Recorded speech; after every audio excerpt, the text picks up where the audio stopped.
पृथ्वीसिंग बाबा नाईक यांच्या पत्नी कश्मीरा नाईक या आहेत. या ऐतिहासिक विजयाबद्दल त्यांच्याकडून आपण थोडक्यात माहिती घेऊया.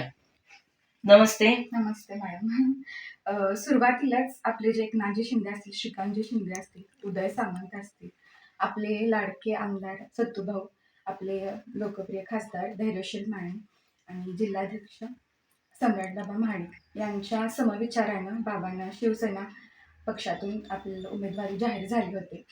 आणि सुरुवातीपासूनच एक युती कशी असावी हे ह्या शिरानं दाखवून दिलेलं आहे. कारण कुठलाही मनात भेदभाव न करता आपल्याला सगळ्या पूर्ण महायुतीनं पूर्ण मनापासून प्रामाणिक सगळ्यांनी प्रयत्न केलेले आहेत. एक सांगायचं झालं तर बाबांचा स्वभाव आणि लोकांचं जे बाबांच्याबद्दल मत येत आहे त्याचा एक कुठेतरी त्यांना एक बेनिफिट झालेलं दिसायला येतं. आपण पाहतो या ठिकाणी एकनाथ शिंदे साहेबांच्या ज्या महिलांसाठीच्या योजना आहेत त्यात सर्वात महत्वाची आणि खूप चाललेली ही जी योजना आहे ती म्हणजे लाडकी बहीण योजना, आणि त्याच्यामुळेच एकनाथ शिंदे साहेब लाडके भाऊ म्हणून प्रचलित आहेत. तर आपल्या या ठिकाणी याच महिलांसाठी आपलं पुढं काही असं नियोजन आहे का की यातून आपल्या आता उमेदवारी किंवा नगराध्यक्ष पदाच्या या निवडीनंतर आपण हाच शिवसेनेचा पक्ष जो आहे तर त्यातून आपण पुढे महिलांसाठी काय उपक्रम आणाल? हो 100%. उदय सामंत यांची परवा सभा झाली तेव्हा त्यांनी सर्व शिराळकरांना शब्द दिला होता की आपण MIDC आपली नक्की डेव्हलप करणार आहे आणि आपण कमीत कमी 200 महिलांना आपण रोजगार उपलब्ध करून देणार आहे. धन्यवाद. या होत्या करिश्मा नाईक. आपल्यासोबत पृथ्वीबाबांच्या वहिनी आहेत. या ऐतिहासिक विजयाबद्दल आपण त्यांच्याकडून थोडक्यात माहिती घेऊया. वहिनी नमस्ते. नमस्ते. आपलं नाव? माझं नाव नम्रता विश्वप्रताप सिंग नाईक. आता हा जो आपला ऐतिहासिक विजय झालेला आहे नगराध्यक्ष पदासाठी, त्याचबरोबर आपले एकूण 11 नगरसेवक या ठिकाणी युतीतून निवडून आलेले आहेत, तर काय सांगाल याबद्दल आपण? खरं तर हा विजय म्हणजे आमच्यासाठी खरंच ऐतिहासिक आहे. ही आमच्या अस्तित्वाची लढाई होती.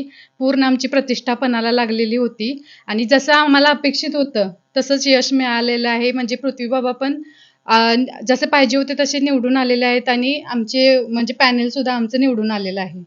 त्यामुळे आम्ही खूप खुश आहे. म्हणजे आम्हाला शब्दात व्यक्त करू शकत नाही इतका आनंद झालेला आहे. आता या ठिकाणी आपण पाहतोय की एकनाथ शिंदे साहेबांनी जे महिलांसाठी बऱ्याच योजना आणल्या त्यातली सगळ्यात महत्वाची योजना म्हणजे लाडकी बहीण योजना. तर आता आपण इथं बऱ्यापैकी आपलं पॅनल सुद्धा निवडून आलेलं आहे. युतीमधले बरेच नगरसेवक झालेले आहेत आणि आपला मुख्य उमेदवार जो आहे नगराध्यक्ष पदाचा, तर त्यांच्या गळ्यात नगराध्यक्ष पदाची माळ पडलेली आहे. तर एक महिला म्हणून या ठिकाणी महिलांसाठी आपलं काय योगदान असेल किंवा पृथ्वी बाबांचं काय योगदान असेल? ज्याप्रमाणे तुम्ही आता म्हणला की एकनाथ शिंदे साहेबांनी लाडकी बहीण योजना आणली आपल्या महिलांसाठी आणि त्यामुळे म्हणजे भरपूर महिलांना हे त्यांच्या हातात पैसे मिळायला लागले. त्यापासून त्या म्हणजे अनेक उद्योग किंवा लघु उद्योग सुरू करू शकतात असं एकनाथ शिंदे साहेबांनी त्यांच्या हातात पैसे दिले.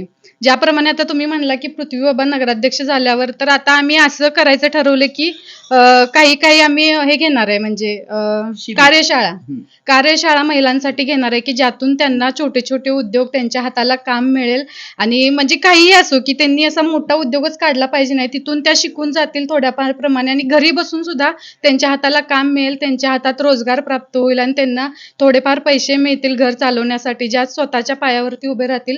अशा योजना आम्ही पृथ्वीबाबा नगराध्यक्ष झाल्यानंतर आणण्यासाठी म्हणजे प्रयत्न करणार आहे. म्हणजे आपल्याला उदय सामंत मंत्री त्यांनी सांगितलेलंच आहे की भाषणात आपण ते 2 महिन्यानंतर सुरू करणार आहे.